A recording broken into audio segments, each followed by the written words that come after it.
বৈযোগচিত্র বৈচিত্র্যে আপনাদের পড়ে শোনাচ্ছিলাম নিকোস কাজানজাকিসের বিখ্যাত উপন্যাস জোরবা দ্য গ্রিক। উপন্যাসটির আজ দ্বিতীয় পর্ব। অনন্ত প্রসারী জলধি, শারদীয় পেলবতা, রৌদ্রস্নাত ছোট ছোট দ্বীপ, সূক্ষ্ম বাড়িবিন্দু গ্রিসের চিরনগ্নতার ওপর বিছিয়ে রাখে ফিনফিনে জলের চাদর। আমার মনে হলো সুখী সেই জন মৃত্যুর আগে অন্তত একবারও যার সৌভাগ্য হয়েছে গ্রিসের এই এজিয়ান সমুদ্রে জাহাজে বেড়ানোর।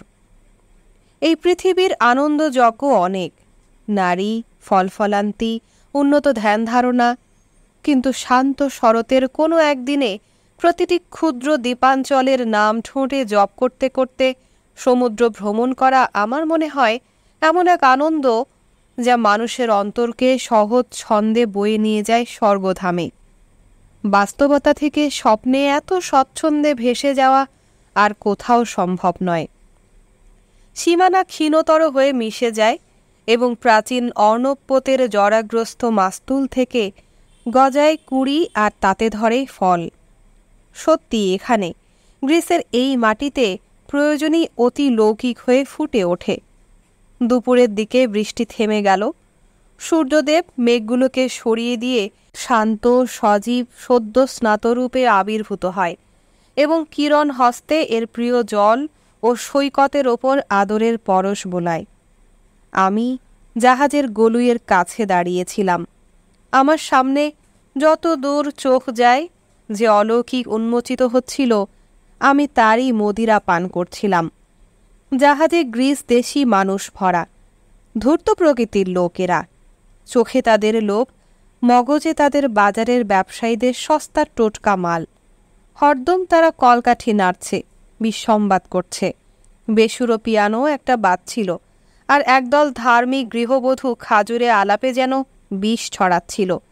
ইচ্ছে করে জাহাজের দুই প্রান্ত ধরে একটা থ্যাকনা দিয়ে ওদের সাগরে চুবিয়ে দিই, এমন ঝাঁকানি দেই যেন এতে যত জ্যান্ত কীটপতঙ্গ আছে, মানুষ, ইঁদুর, ছারপোকা, সবগুলো যেন জলে পড়ে।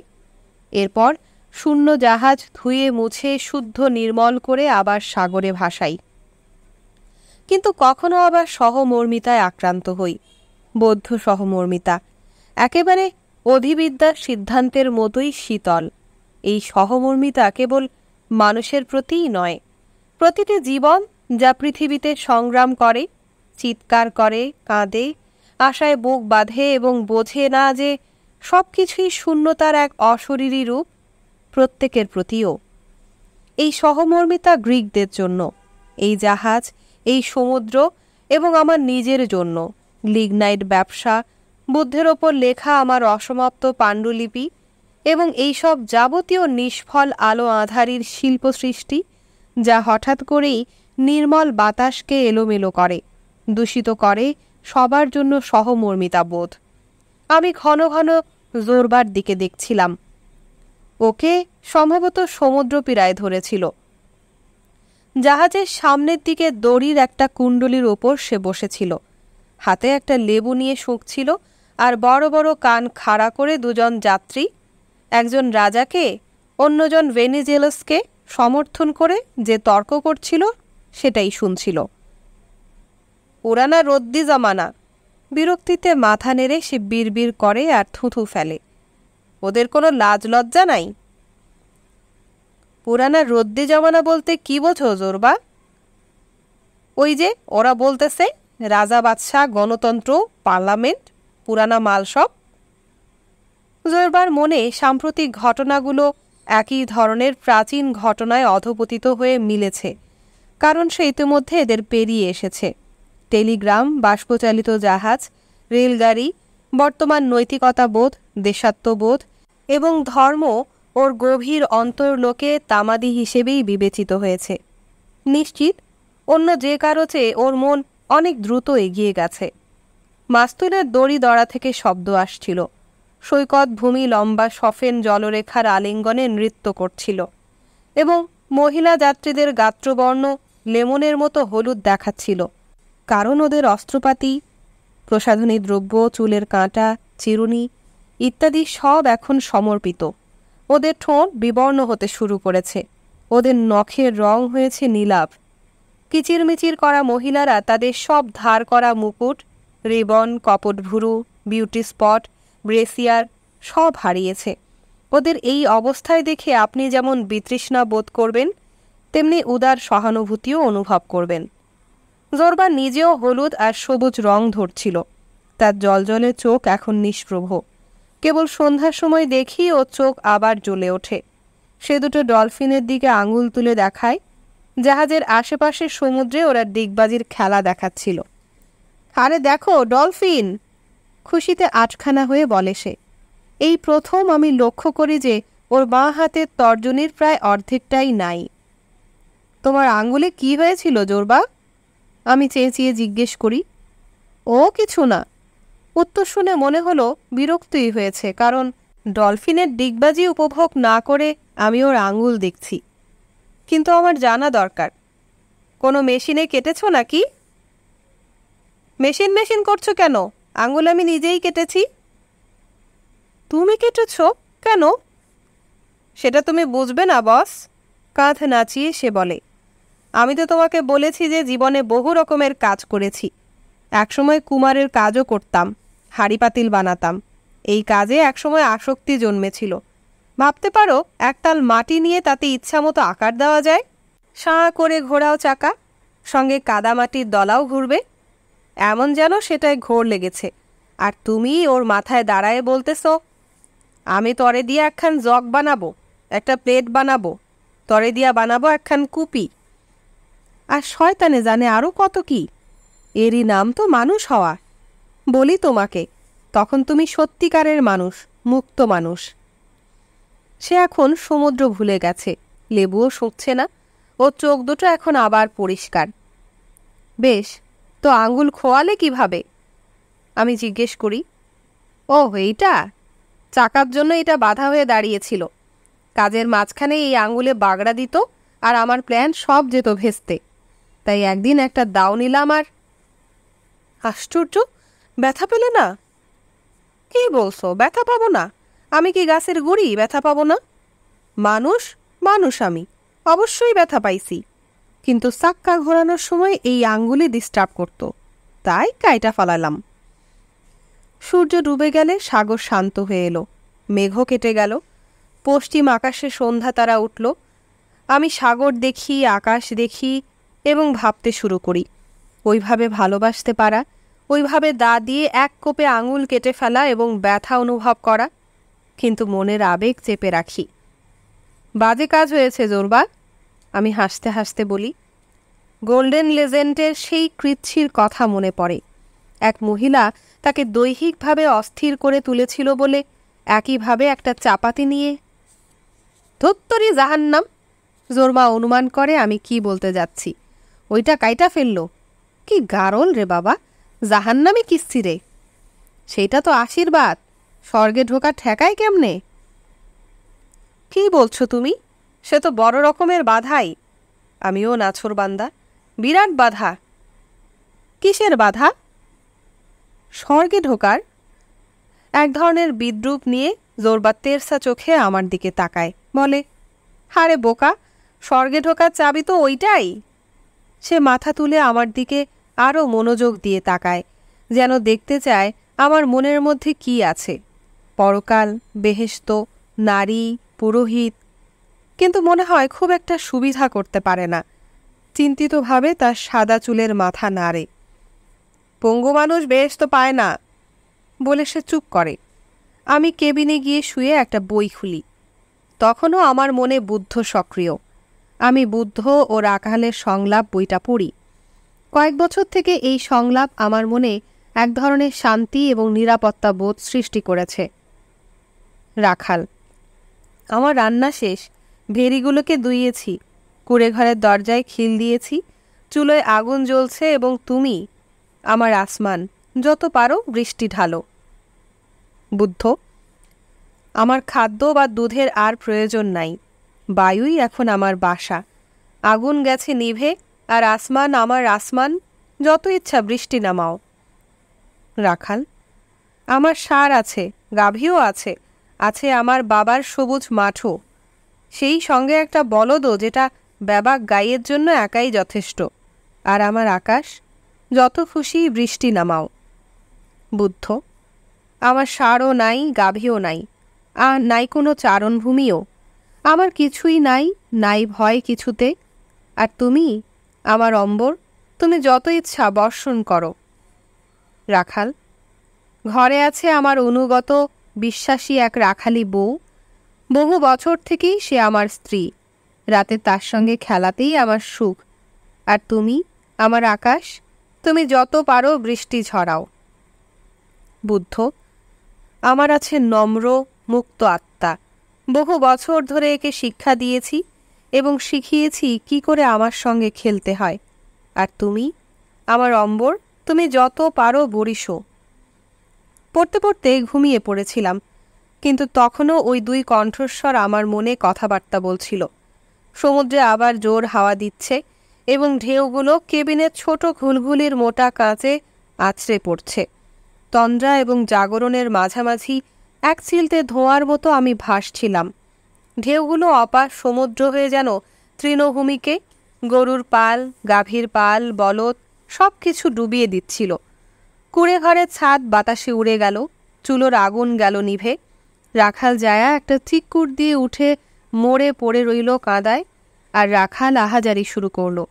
সে কি বলে বিলাপ করছিল তার একটা শব্দ বুঝতে পারিনি। সে চেঁচাতেই থাকলো, আর আমি ক্রমে গভীর থেকে গভীরতর ঘুমের মধ্যে ডুবে গেলাম। একটা শৃঙ্খল মুক্ত সামুদ্রিক মাছ যেমন গভীর জলে নেমে যায়, সেরকম। যখন জাগলাম ভোর হয়ে গেছে। ডান দিকে আমার গর্বিত পাহাড়ি দ্বীপ দেশ। শরতের সূর্যের নিচে কুয়াশার ভেতর দিয়ে ফিকে পীতবর্ণ পাহাড় যেন হাসছে। আমাদের জাহাজের চারপাশে ঘন নীল সমুদ্র তখনও অশান্ত, তখনও ফুঁসছিল। একটা বাদামি কম্বল মুড়ি দিয়ে জোরবা আগ্রহ নিয়ে ক্রিটের দিকে তাকিয়ে দেখছিল। তার চোখ দুটো একবার পাহাড়ে, একবার সমতটে, কখনো সমুদ্র তীরে দ্রুত জরিপ করছিল। এমন যেন এদেশের সৈকত, জমি সবই তার চেনা, এবং এখানে যখন মনে মনে ঘুরে বেড়াতে পেরে সে খুব খুশি।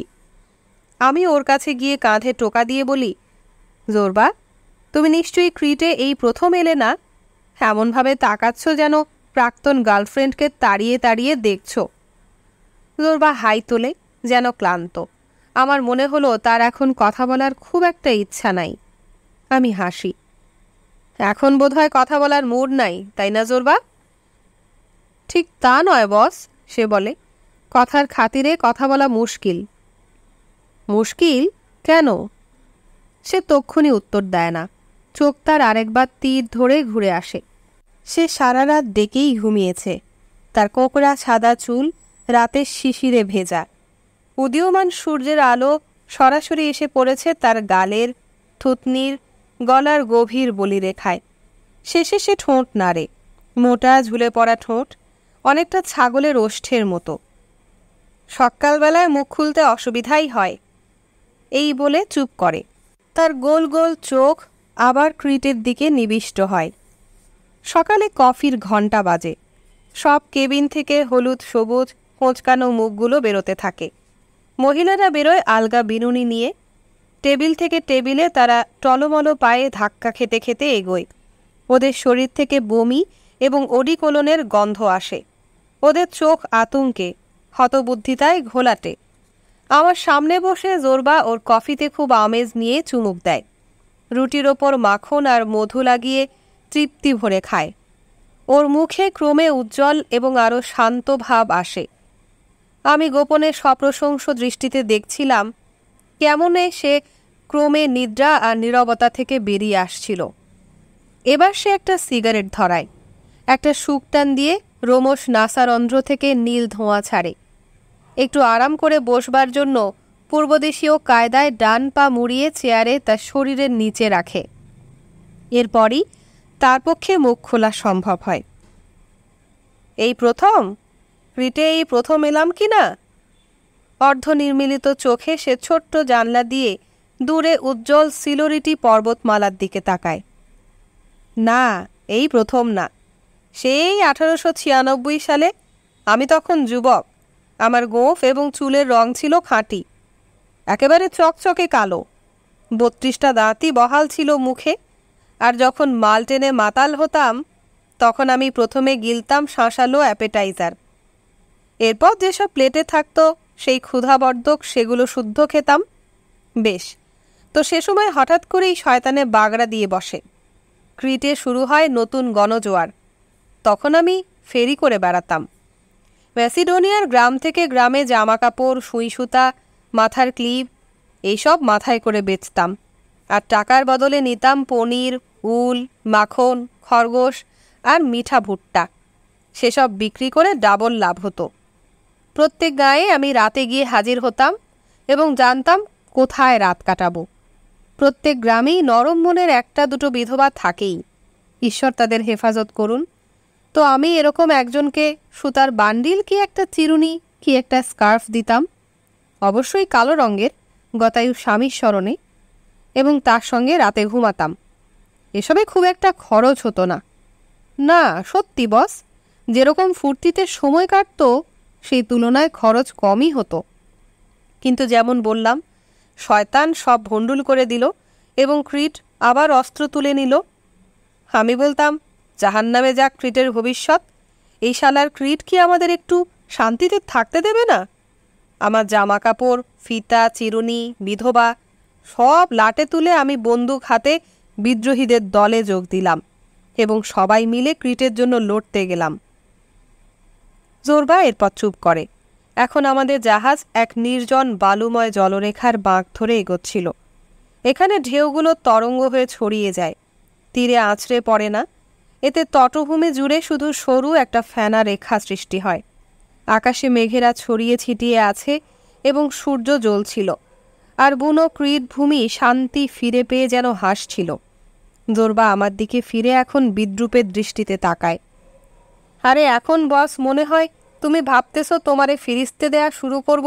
কয়টা তুর্কির মাথা নামায়ে ফেলছি, কয়টা তুর্কি কান কাইডটা মদে সুবায় রাখছি। ক্রিটের মানুষ যেমন করে। বেশ, তো সেরকম চিন্তা মন থেকে ঝেড়ে ফেলো। সেসব ভাবতে আমার ক্লান্তি লাগে, লজ্জা হয়। একই ধরনের পাগলামিতে পায় আমাদের। আজ আমার মাথা অনেক ঠান্ডা, জ্ঞান বুদ্ধিও হয়েছে। নিজেকেই জিজ্ঞেস করি, একই উন্মাদনায় পায় আমাদের যে আরেকজন মানুষের ওপর ঝাঁপিয়ে পড়ি, যদিও সে আমাদের কোনো ক্ষতিই করেনি।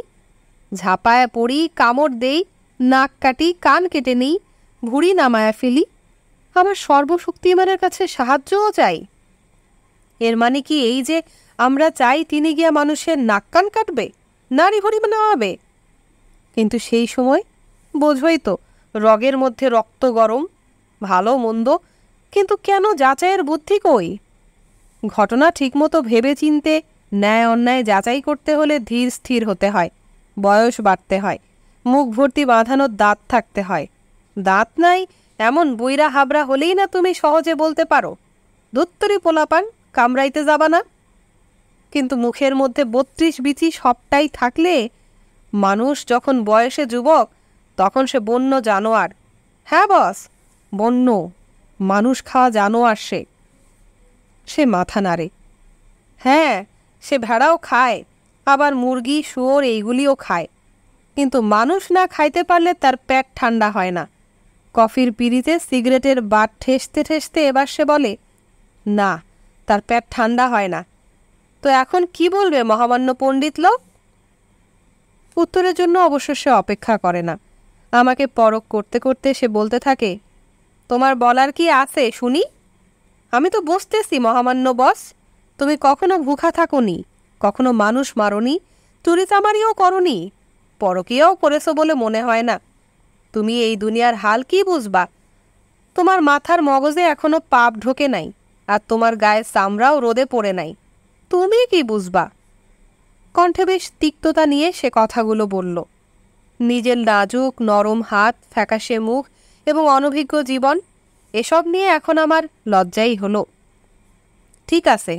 ওর ভারী মোটা হাত টেবিলের ওপর স্পঞ্জ দিয়ে পরিষ্কার করার ভঙ্গিতে চালিয়ে জোরবা বলে, ঠিক আছে, একটা জিনিস আমি তোমাকে জিজ্ঞাসা করব। তুমি নিশ্চয়ই শত শত বই পড়েছ, তুমি হয়তো বলতে পারবে। বলো জোরবা, কি সেটা? এখানে এখানে বস একটা অসম্ভব ব্যাপার ঘটেছে, একটা আজব অলৌকিক ব্যাপার মনে হয়। আমি হতবুদ্ধি হয়ে যাই। ওই সমস্ত বিষয়, ওই যে সব বাজে কৌশল, চুরিচোট্টামি আর আমাদের খুন খারাপি, আমাদের মানে যারা বিদ্রোহী, ওই সব যার জন্যে প্রিন্স জর্জ আসলো ক্রিটে। আসলো মুক্তি বলে আমার দিকে অবাক হয়ে বড় বড় চোখে তাকিয়ে থাকে। এরপর বিড়বিড় করে বলে, রহস্যই বটে, বিরাট রহস্য। আমার এই বদখত দুনিয়ায় যদি মুক্তি চাই আমরা, তো ওই খুন খারাপি করতেই হবে, ওই সব বাজে কলা কৌশল, তাই না? তোমাকে বলি, আমরা যে হত্যাযজ্ঞ শয়তানি করেছি তা যদি বলতে শুরু করি তো তোমার মাথার চুল খাড়া হয়ে উঠবে। আর এসবের ফল কি? মুক্তি। আমাদের ঠাড়া মেরে পুড়ে ছাই করার বদলে ঈশ্বরে কি দেয়? মুক্তি। বিষয়টা ঠিক বুঝি না। আমার দিকে সে এমনভাবে তাকায় যেন সাহায্য চাচ্ছে। আমি বুঝতে পারছিলাম এই সমস্যা তাকে অনেক যন্ত্রণা দিয়েছে, এবং এ নিয়ে সে অনেক ভেবেও কোনো কুল কিনারা পায়নি। উদ্বেগ নিয়ে সে জিজ্ঞেস করে, বুঝতে পাও বস? কি বুঝবো? ওকে কি বলবো? বললে তো বলতে হয় ঈশ্বর বলে কিছু নেই, কিংবা যাকে আমরা খুন খারাপি আর বদমায়েশি বলেছি তা ঈশ্বরের খুবই পছন্দ, অথবা তা মানুষের সংগ্রাম এবং উদ্বেগের জন্য দরকার। জোরবার জন্য আমি আরেকটা সহজ ব্যাখ্যা খুঁজে পেতে বের করার চেষ্টা করি। আচ্ছা বলো তো, একটা গাছ গজায়, ফুল ফোটায় কিভাবে? সার আর গোবর থেকে রসদ নিয়ে? তুমি নিজেকে জিজ্ঞেস করো, ওই গুমুত সার, ওইগুলি হলো মানুষ, আর গাছের ফুল হলো স্বাধীনতা। কিন্তু বীজ? জোরবা চেঁচিয়ে ওঠে টেবিলে একটা চাপড় মেরে। চারাগাছ জন্মাতে তো বীজ লাগে। আমাদের এই নাপাক শরীরের মধ্যে বীজ দিল কে? আর এই বীজ মা মোহাম্মদ দয়া দাক্ষিণ্য থেকে ফুল ফোটায় না কেন? কেন তার প্রয়োজন হয় নোংরা ক্লেদ আর দূষিত রক্ত? আমি মাথা নাড়ি, বলি, জানি না কেন। তাহলে জানেটা কে? কেউ জানে না জোরবা। কিন্তু তাহলে? জোরবা হতাশায় হামলায় আর চারদিকে বুনো চোখে তাকায়। তাহলে তোমার এইসব জাহাজ, মেশিন, নেকটাই, এসব দিয়ে কি করতে চাও? 2-3 জন যাত্রী পথে অসুস্থ বোধ করছিল। তারা এখন কাছের একটা টেবিলে কফি খাচ্ছিল। আমাদের ভেতর বিবাদের গন্ধ পেয়ে ওরা একটু চাঙ্গা হয়ে ওঠে এবং কান খাড়া করে। কান পাতা জোরবার পছন্দ নয়, তাই সে বিরক্ত হয় এবং কণ্ঠস্বর নামায়, জাহান্নামে যাক সব। ওইসব নিয়ে ভাবলে মনে হয় হাতের কাছে যা পাই তাই আসার দিয়া ভাঙি, চেয়ার, লাইট, কিংবা আমার মাথাটাই ভাঙি দেয়ালে ঠুস দিয়া। কিন্তু তাতে ফায়দা কি? কিছুই তো বোঝা গেল না। উপরন্তু এখন ভাঙচুরের ক্ষতিপূরণ দাও, ডাক্তারের কাছে গিয়া ব্যান্ডেজ বাইন্দা আসো। আজ যদি ঈশ্বর কোথাও থাকেই তো মামলা আরও খারাপ, শালা অবস্থা আরও কাহিল। তখন সে আমাকে পেয়ে বসবে আর হো হো হাসিতে ফাইটা পড়বে। হাত দিয়ে সে এবার হঠাৎ এমন ভঙ্গি করে যেন কোনো নাছোড় বান্দা মাছি খেদাচ্ছে। এরপর বিষাদ কণ্ঠে বলে, যা হোক, তোমাকে যা বলতে চেয়েছি তা হলো এই, রাজার জাহাজ যখন ক্রিটে এসে ভিড়ল রঙিন পতাকায় সেজে এবং লোকে ধুমসে বন্দুক ফোটাতে শুরু করলো, আর রাজপুত্র ক্রিটের মাটিতে পা রাখলো, দেখেছো কেমন পুরো একটা জাত পাগলা হয়ে গিয়েছিল? কেন? না, তারা মুক্তি পেয়েছে, দেখনি? আহ বস, তাহলে তো তুমি জন্মেছই অন্ধ হয়ে এবং মরবেও অন্ধ থেকেই। আমি যদি 1000 বছরও বাঁচি, আর তখন যদি একতাল উচ্ছিষ্ট মাংসপিণ্ড হয়েও বেঁচে থাকি, তো সেই দিন যা দেখলাম তা কখনো ভুলব না। আর আমাদের প্রত্যেকে যদি আকাশের স্বর্গরাজ্য বেছে নিতে পারতাম নিজের পছন্দ মাফিক, আর সেরকমটাই তো হওয়া উচিত, এবং সেই অবস্থাকেই আমি বলি স্বর্গ, তাহলে সর্বশক্তিমানকে বলতাম, প্রভু, আমার স্বর্গ হোক ক্রিট দেশ, এমন এক ক্রিট যা মার্টল পাতায় আর পতাকায় সাজানো থাকবে, এবং যে মুহূর্তে যুবরাজ জর্জ ক্রিটের মাটিতে পা রাখলেন সেই মুহূর্তটা 1000 বছর দীর্ঘস্থায়ী হবে। সেটা হলেই আমি খুশি। জোরবা আবার চুপ করল। গোঁফ উঁচিয়ে এক গ্লাস ঠান্ডা পানি কানায় কানায় ঢেলে এক ঢোকে গিলল। ক্রিটে সেদিন কি হয়েছিল জোরবা, আমাকে বলো তো। আমরা কি এইভাবে বকবক করতেই থাকবো? ওর কণ্ঠে স্পষ্ট বিরক্তি। এই দেখো, আমি যা বলছি, এই দুনিয়াটা এক বিরাট রহস্য, আর এখানে মানুষ একটা জাম্বু জানোয়ার। হ্যাঁ, জাম্বু জানোয়ার, সেই সঙ্গে জাম্বু দেবতাও। এক শয়তান বিদ্রোহী আমার সঙ্গে মেসিডোনিয়া থেকে এসেছিল। ওর নাম ইয়োরগার্স, এক দাগি আসামি, আসলেই এক শুয়ার, বুঝলে? তো সে কাঁদছিল। আমি জিগাইলাম, কান্দো কেন ইয়োরগার্স? আরে শুয়ার, কান্দিস কেন?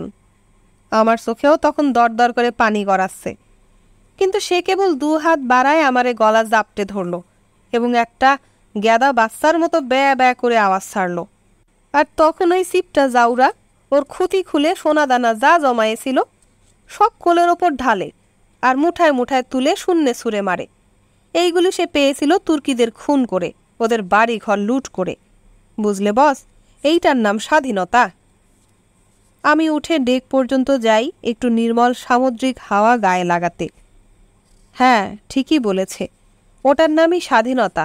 আমি ভাবি, আবেগ থাকবে, স্বর্ণ জমবে কারি কারি, আর আবেগ জয় করতে হঠাৎ করেই আহরিত সম্পদ পঞ্চবায়ুতে উড়িয়ে দেবে, অথবা একটা আবেগ থেকে মুক্ত হতে অন্য আরেকটা আবেগের, মহত্তর কোনো আবেগের বশ হবে।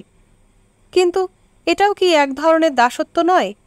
নিজেকে একটা ধারণার কাছে, একটা জাতির কাছে, ঈশ্বরের কাছে উৎসর্গ করা? কিংবা এর অর্থ কি এই যে যত বড় মহাজন তত বেশি দিন তার দাসত্বের বন্ধন?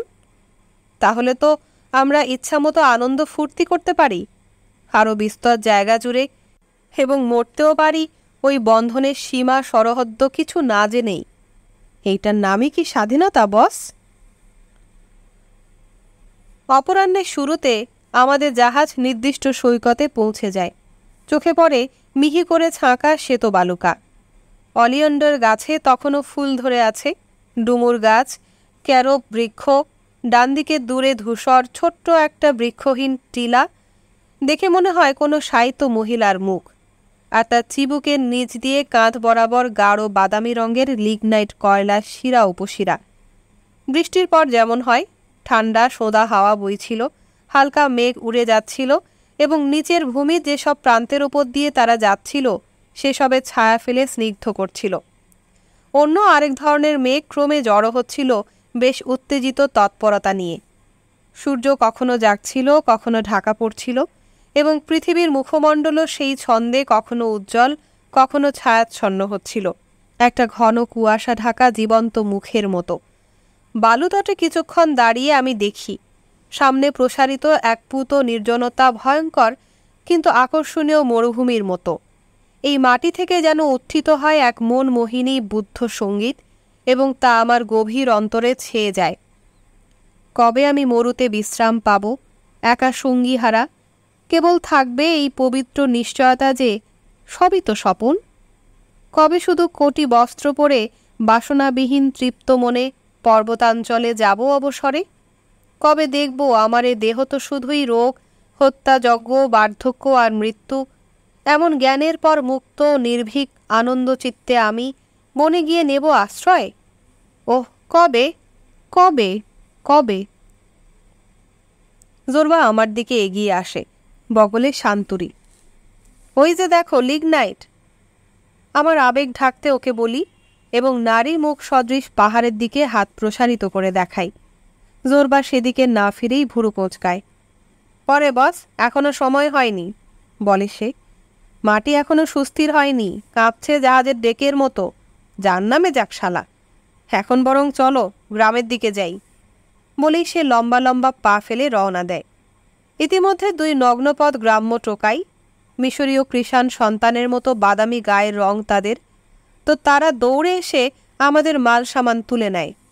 কাস্টমস ছাউনিতে এক মোটাসোটা দীর্ঘকায় অফিসার বসে গড়গড়া টানছিল। নীল চোখের কোণা দিয়ে সে একবার সন্দেহের চোখে আমাদের দেখে নেয়, মালপত্রের দিকে নির্লিপ্ত ভঙ্গিতে তাকায় এবং চেয়ারে একটু নড়ে চড়ে বসে, এমন যেন চেয়ার ছেড়ে উঠবে। কিন্তু ওই শরীর নিয়ে ওঠাও ঝামেলা। ধীরে ধীরে গড়গড়ার নলটা তুলে নিস্তেজ স্বরে বলে, ওয়েলকাম। টোকাই দুটোর একটা আমার কাছে আসে। জলপাই কালো চোখ টিপে সে বিদ্রুপের স্বরে বলে, ওই মানু গ্রিসের না? যাও গিয়া মর্জি মতো। কেন, ক্রিটের মানুষ কি ওরকম হয় না? হয়, হ্যাঁ হয়, কিন্তু তার ধরন ভিন্ন, বলে ক্রিটের টোকাই। গ্রাম কি অনেক দূর? এই তো বন্দুকের গুলি যদ্দূর যায়। ওই যে খাতের মধ্যে ফলের বাগান দেখা যায়, ওইটার পিছনেই। খুব ভালো গাঁও স্যার, সবই পাওয়া যায়। ক্যারব, শিম, কালো সরিষা, জলপাই তৈল, মদ। আর ওই যে বালুর ওই সীমায় দোপা জায়গাটা দেখতেছেন, ওইখানে ক্রিটের প্রথম শশা পাবেন। আফ্রিকার পাড় থেকে হাওয়া আইসা ওইগুলিরে পোক্ত করে। রাতের বেলা ওইগুলি কর্মর কর্মর আওয়াজ তোলে আর গতরে বাড়ে। আনাজ বাগানে যদি রাতে ঘুমান তো শুনবেন খর্র খর্র আওয়াজ। বাঙ্গি শশায় ফুলে ফাটে। জোরবা আগে আগে চলছিল। ওর পা এখনো টলমলো, কারণ সমুদ্র পীড়া তার এখনো যায়নি। সাবধানে জোরবা, আমি ওকে ডেকে বলি। এ পর্যন্ত আমরা ভালোই এসেছি, এখন ভয়ের কিছু নেই। আমরা দ্রুত হাঁটি। মাটিতে বালু আর ঝিনুক মেশানো, আর এখানে সেখানে পবন ঝাউ, বুনো ইঞ্জির, একগুচ্ছ নলখাগড়া, কিছু তেতো বিছাতু আর আগাছার ঝোপঝাড়। গুমোট আবহাওয়া, আকাশের মেঘও ভারী হয়ে ক্রমে নিচের দিকে নেমে আসছিল। বাতাস হচ্ছিল জোরদার। আমরা একটা বিশাল ডুমুর গাছের পাশ দিয়ে পার হচ্ছিলাম। এই দুটি কাণ্ড বাঁকাচোরা হয়ে দাঁড়িয়ে আছে, বয়সের ভারে ফাঁপা হয়ে যাচ্ছে। পোটলা বহন করছিল যে ছোকরা, সে থামে এবং চিবুক দিয়ে বয়স্ক গাছটির দিকে নির্দেশ করে বলে, মোড়লের মেয়ে ডুমুর গাছ। আমিও থেমে যাই। ক্রিটের জমিতে প্রতিটি শিলার, প্রতিটি বৃক্ষের রয়েছে একটি দুঃখের ইতিহাস। মোড়লের মেয়ের কেন এই নাম? আমার দাদুর আমলে এই গায়ের এক গেরস্তের মাইয়ার সাথে এক রাখালের পীড়িত হয়, কিন্তু মায়ার বাপে মাইনা নিতে পারে না। যুবতী মাইয়া কান্দে, চিল্লা মিল্লা করে হাতে পায়ে ধরে, কিন্তু মহাজন বুইরা কোনো কথাই শোনে না। এক রাতে তাই যুবক যুবতী পালায়া যায়। সারা গ্রাম, আশপাশের অঞ্চল ঢোঁড়া হয়। 1 দিন, 2 দিন, 3 দিন, পুরা সপ্তাহ, কিন্তু তাগো খুঁজা পাওন যায় না। তখন গন্ধ বাইর হয়। গন্ধ ধইরা আইসা মানসে এই ডুমুর গাছের নিচে অগো পায়। দুইজনে জড়াজড়ি কইরা একেবারে পয়সা রইছে। দেখেন অগো পাইল, কিন্তু পচা গন্ধ রাস্তা ধইরা। ওয়াক্থু। এখন আমরা গ্রামের আওয়াজ পাচ্ছি। কুকুর ঘেউ ঘেউ করছিল, তীক্ষ্ণ নারী কণ্ঠ শোনা যাচ্ছিল। মোরগের বাঁকে আবহাওয়া পরিবর্তনের ঘোষণা। বাতাসে ভাসছিল আঙ্গুরের মদির করা গন্ধ। আসছিল তা বিভিন্ন ভাটি থেকে। সেসব ভাটিতে রাকা মদ চোলাই হচ্ছিল। ওই তো গাঁও দেখা যায়, আইয়া পড়ছি, চিৎকার করে বলেই ছোকরা দুটো কদম বাড়িয়ে দেয়। বালুর পাহাড় ঘুরে বেরোতেই ছোট গ্রামটা চোখে পড়ে। মনে হচ্ছিল খাতের পাশ দিয়ে গ্রামটা কষ্ট করে পাহাড়ি পথে খানিকটা উঠে থেমে গেছে। চুনকাম করা বারান্দাওয়ালা বাড়িঘর জড়াজড়ি করে রয়েছে। খোলা জানলাগুলোয় চোখের কোটরের মতো জমাট বাঁধা অন্ধকার, এবং বাসাগুলো দেখাচ্ছিল যেন সাদা চুন মাখা এক একটা করটি পাহাড়ের শিলায় শিলায় ঠেসে রাখা হয়েছে। আমি পা চালিয়ে জোরবাকে ধরি। আমরা কিন্তু গ্রামে ঢুকছি, দেখো বাবা, সাবধানে কথাবার্তা বলো, ওরা যেন আমাদের উদ্দেশ্য না জানে। জোরবা, আমরা এমন ভাব দেখাবো যেন আমরা ব্যবসায়ী। আমি বস আর তুমি ফোরম্যান। ক্রিটের লোকজন কোনো কিছুই হালকাভাবে নেয় না। তোমাকে দেখেই যদি কিছু একটা পেয়ে যায় তো ওরা তোমাকে একটা নাম দিয়ে বসবে। এরপর সেই নাম থেকে আর তোমার মুক্তি নাই। তখন তুমি একটা কুত্তার মতো দৌড়াদৌড়ি করবে, লেজে বাঁধা সসপ্যানটা নিয়ে। জোরবা হাত দিয়ে গোঁফ আঁকড়ে ধরে কিছুক্ষণ গভীর চিন্তায় মগ্ন হয়। এরপর বলে, শোনো বস, গ্রামে যদি কোনো বিধবা থাকে তো চিন্তা নাই, যদি না থাকে তো। ঠিক সেই সময় দেখি ছিন্ন বস্ত্র পরা এক ভিখিরিনীও গ্রামে ঢুকছে। সে হাত বাড়িয়ে আমাদের দিকে ছুটে আসে। রোদে পোড়া চেহারা, সর্বাঙ্গ নোংরা, আর মুখে তার শক্ত খোঁচা খোঁচা কালো গোঁফ। এই যে বাবারা। জোরবার দিকে পরিচিতের ভঙ্গিতে তাকিয়ে সে বলে, তোমার তো অন্তর আছে একখান নাকি? জোরবা থামে এবং গম্ভীর স্বরে বলে, আছে তো। তাইলে আমারে 5টা টাকা দাও। জোরবা তার পকেট থেকে একটা জীর্ণ চামড়ার খুঁতি বের করে। এই যে, বলে সে। সেই সঙ্গে তার ঠোঁটে তখনও যে সাগর পীড়া লেগেছিল তা এখন মৃদু হাসিতে নরম হয়ে আসে। পেছন ফিরে আমাকে বলে, মনে হচ্ছে এই অঞ্চলে জিনিসপত্র বেশ সস্তা, মাত্র 5 টাকায় 1 অন্তর। গ্রামের কুকুরগুলো আমাদের দিকে ছুটে আসে। ঘরের রোয়াক থেকে মেয়েরা ঝুঁকে তাকায় দেখতে, বাচ্চারা হৈ হৈ করতে করতে আমাদের পেছন পেছন হাঁটে। কেউ কেউ কুকুর ছানার মতো কুই কুই করে, অন্যরা এমন আওয়াজ দেয় যেন ভেপু বাজাচ্ছে। আরও কেউ কেউ আমাদের সামনাসামনি দৌড়ে এসে বিস্ময়ে চোখ বড় বড় করে দেখে। এভাবে আমরা গ্রামের চকে এসে পৌঁছি। সেখানে দুটো বিশাল পপলার গাছ, তাদের চারপাশে এবড়ো থেবড়োভাবে গড়ে উঠেছে গুড়ি। সেসবে ধ্যাবড়া করে কেটে টেবিল বানানো হয়েছে, সেসব ঘিরে চেয়ার বসানো হয়েছে।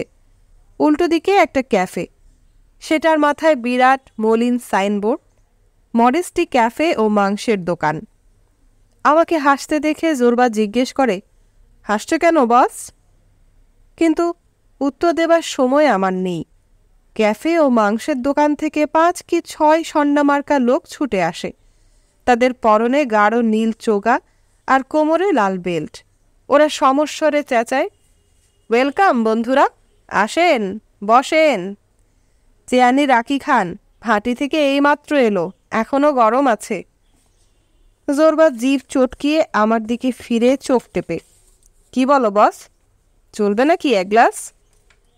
আমরা খেলাম। ভেতরটা মনে হলো জ্বলে গেল। এই ক্যাফে কাম মাংস বিতানের মালিক বেশ ব্যস্ত, শক্ত সমর্থ, প্রাণবন্ত এক বুড়ো মানুষ। সে আমাদের জন্য ভেতরে থেকে চেয়ার এনে দেয়। আমি জিজ্ঞেস করি গ্রামে কোথায় থাকার জায়গা পাওয়া যায় কিনা। মাদাম অর্তেনসের ওখানে যান, একজন বলে ওঠে। নাম শুনে আমি একটু অবাক হয়ে জিজ্ঞেস করি, ফরাসি মহিলা এই গ্রামে? মানুষ বটে একখান, শয়তানের মতোই ঘাঘু, বহু ঘাটের ঠক্কর খাওয়া, বহু বেড়া টপকানো মানুষ। সে এখন বৃদ্ধ, এইখানে শেষ বেড়াটায় আটকাইয়া গেছে, আর একখান সরাইখানা খুইলা বসছে। সে মিঠাইও বেচে, চেঁচায় এক গেদা বাচ্চা। অন্য একজন বলে, সে মুখে পাউডার মাখে, রং করে, গলার চারপাশ দিয়া রিবন ফিতা বাঁধে, আর একটা তোতাও পালে। সে কি বিধবা? জোরবা জিজ্ঞেস করে। কেউ উত্তর দেয় না। দেওয়া নাকি? জোরবা উদ্বেগ নিয়ে আবার জিজ্ঞেস করে। ক্যাফের মালিক তার ঘন সাদা দাড়ি মুঠো করে ধরে। এইখানে কয়টা দাড়ি গুনতে পারো ইয়ার? কয়টা? বেশ, যতটা সে ততটা পুরুষেরই বেওয়া, বোঝা গেল? বুঝলাম। ঠোঁট চাটতে চাটতে জোরবা উত্তর দেয়, তোমারে সে বেওয়ার স্বামী বানাইতে পারে, অতএব সাধু সাবধান। আরেক রসিক বুড়া যোগ করলে সবাই হাসিতে ফেটে পড়ে। ক্যাফের মালিক এবার নিজেই একটা ট্রেতে করে নিয়ে আসে বার্লির রুটি, ছাগলের দুধের মিঝিত্রা, পনির আর নাশপাতি। ঠিক আছে, এই 2 মেহমানকে এখন রেহাই দাও, সে চেঁচিয়ে বলে। এসব ম্যাদাম ফ্যাদামের কথা ওঠে কেন? আজ রাতে এরা আমার এখানেই থাকবে। না, কন্দোমানোলিওস, এদের আমিই রাখব, এক মিশুক বৃদ্ধ বলে। আমার তো বাল বাচ্চা নাই, ঘরটাও বড়, মেলা জায়গা। মাপ চাই আনাগনস্তিস চাচা, ক্যাফের মালিক বুড়োর কানে চেঁচিয়ে বলে। আমি ওদের সঙ্গে প্রথম কথা বলেছি। ঠিক আছে, তুমি একটাকে নাও, আমি নেব অন্যটা, জ্যেষ্ঠটা। বুড়ো আনাগনস্তিস বলে। কোন জ্যেষ্ঠটা? জ্বলন্ত চোখে জোরবা জানতে চায়। না, আমরা দুজনে একসাথেই থাকব, বলে আমি জোরবাকে মেজাজ না করার ইঙ্গিত দেই। আমরা একত্রে থাকব এবং যাব মাদাম অর্তেনসের সেরাইখানায়। ওয়েলকাম, ওয়েলকাম, আসুন, স্বাগতম। ছোটখাটো মোটা এক মহিলা, মাথায় তার ম্লান হয়ে আসা তিসি রঙের হালকা সাদা চুল, বাঁকা হাঁটুতে ভর দিয়ে থপ থপ করে হেঁটে সে পপলার গাছের নিচে এসে দাঁড়ায়। মুখে তার এক বিউটি স্পট তিল, সেখান থেকে এক গাছি লোম বেরিয়ে থুতনি পর্যন্ত অলঙ্কৃত করেছে। গলায় পড়েছিল লাল রিবন, কোঁচকানো গালে বেগুনি রঙের পাউডারের পলেস্তারা। চুলে ছোট একটা সুতলি স্বচ্ছন্দে নেমে তার ভুরুর ওপর নাচে। এতে হঠাৎ মনে হয় যেন সারা বার্নহার্ড বুড়ো বয়সে রোস্টান্ডের নাটকে লা এলগ্লন চরিত্রে অভিনয় করতে নেমেছে। আপনার দেখা পেয়ে খুবই খুশি হলাম মাদাম অর্তেনসে।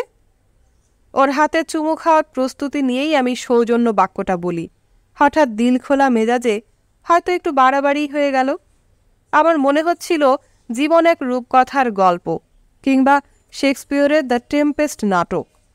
আমরা যেন সদ্য এক নতুন দ্বীপ দেশে উঠেছি।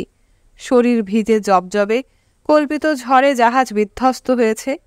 আমরা যেন সেই দ্বীপের দারুণ তীরভূমিতে উঠে বিস্ময়ে ঘুরে বেড়াচ্ছি এবং বেশ ঘটা করে ওখানকার বাসিন্দাদের অভিনন্দন জানাচ্ছি। এই মহিলা অর্তেনসেকে আমার মনে হলো যেন সে ওই দ্বীপের রানী, এক ধরনের গোফলা চকচকে বাদামি রঙের সিন্ধু ঘটক। 1000 বছর আগে সমুদ্রের ঢেউ যাকে উপচে ফেলেছে তীরে, এবং এই বালুতটে সে অর্ধপচন অবস্থায় পড়ে আছে। এখন সে গায়ে মেখেছে প্রচুর সুগন্ধি আর আছে বেশ সুখে। ওর পেছনে জড়ো হয়েছে ক্যালিবান, দ্বীপের জনতা, তেলতেলে চুলদারি উচ্ছ্বসিত মানুষের মুখ। তারা বিস্ময় আর বিদ্বেষ নিয়ে তাকিয়ে দেখছে। এদের মধ্যে জোরবা, ছদ্মবেশী রাজকুমার জোরবাও আছে। সেও বিস্ফারিত চোখে তাকিয়ে আছে, এমন যেন রানী তার পুরনো কমরেড। প্রাচীন রণতরী যা দূর দেশে সমুদ্রে লড়েছে এবং পেয়েছে জয়, কখনো দেখেছে পরাজয়, তার ডেকের পাটাতন হাঁ হয়ে গেছে, মাস্তুল পড়েছে ভেঙে, পাল ছিঁড়ে হয়েছে কুটি কুটি, আর সে আজ অসংখ্য বলিরেখায় আচ্ছন্ন, এবং সেই সব রেখা সে ঠেসছে পাউডার আর ক্রিমে। সে কোনো ক্রমে ল্যাংচাতে ল্যাংচাতে তীরে উঠে এখন অপেক্ষা করছে। নিশ্চয়ই সে অপেক্ষা করছে জোরবার জন্য। জোরবা 40,000 ক্ষতের অধিনায়ক জোরবার জন্য। আর আমি এই দুই নায়ক নায়িকাকে ক্রিটের সহজ সরল প্রেক্ষাপটে একত্রে মিলিত হতে দেখে উৎফুল্ল হয়ে উঠছি। যৌনদৃশ্যে অভিনয়ে ঝানু এই মহিলার দিকে ঝুঁকে আমি বলি, 2 বেড লাগবে মাদাম অর্তেনসে, 2 বেড এবং ছারপোকা ছাড়া। ফি, কি কয়, ছারপোকা কেমনে থাকে? পুরনো দিনের নাইট ক্লাবের গায়িকাদের মতো একটা সুরসুরি দেওয়া দৃষ্টি নিক্ষেপ করে সে চেঁচায়। ওহ, আছে আছে, আলবত আছে।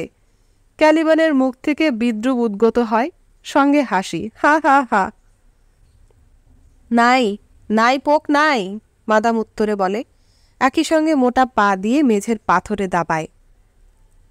পায়ে ছিল তার পুরো আকাশি রঙের নীল মোজা আর একজোড়া তোবড়ানো দরবারি জুতা, তাতে শৌখিন সিল্কের গিট।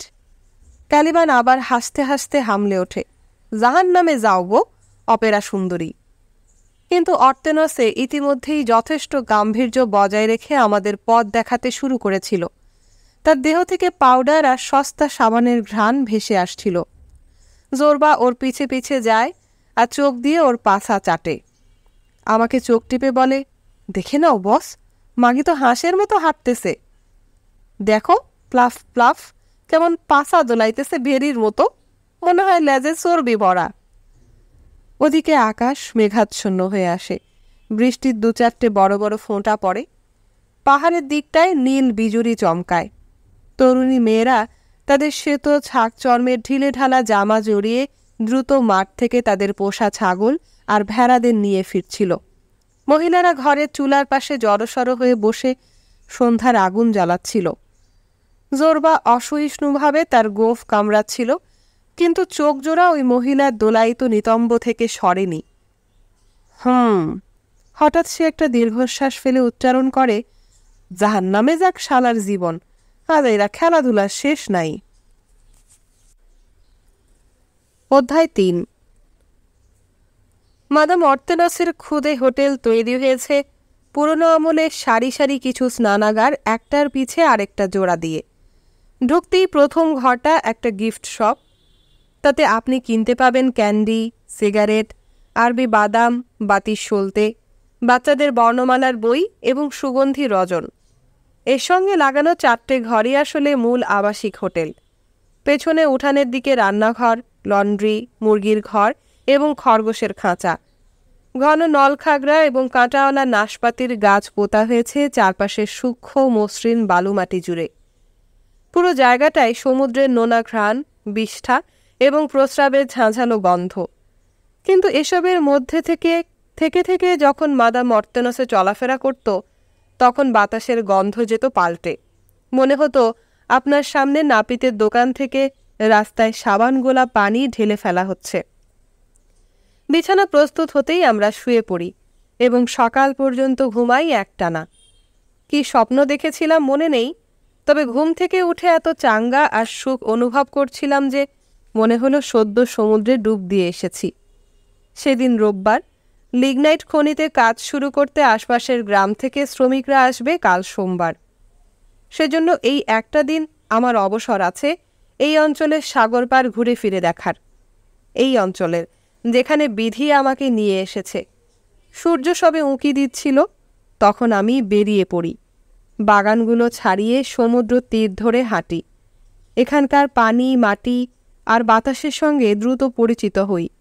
বুনো আগাছা তুলি এবং হাতে ঘষে দেখি।